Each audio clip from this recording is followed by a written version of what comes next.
Now, we call this one here the domain, we call it the cognitive domain. Always changing the names. I heard that. Always changing the names. Now, cognitive, well, it's simply knowledge. I have no cognizance of what you're talking about. We use that word cognizance. It's a cognitive or intellectual or knowledge. So you could put there, in brackets, intellectual and knowledge.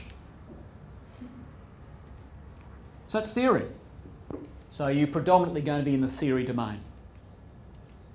When you come to the hands, we're talking about skills, but we call that the psychomotor.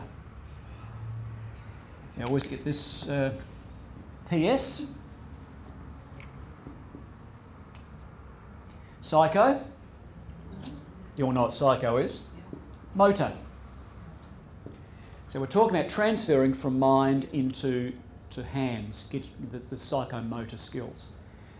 Which is skill, which is performance-based. So knowledge-based, performance-based. So immediately we're thinking, if we're predominantly going to be in these two domains, you've given some thought to that, then the predominant learning outcomes are going to be knowledge-based learning outcomes and performance-based learning outcomes. Learning outcomes that begin with verbs, and learning outcomes that begin with things like list, explain, describe, knowledge, carry out, implement, perform, maintain, performance-based, which we'll see in a moment.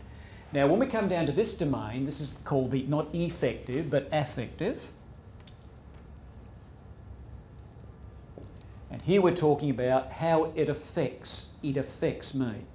Feelings, emotions, beliefs, attitudes.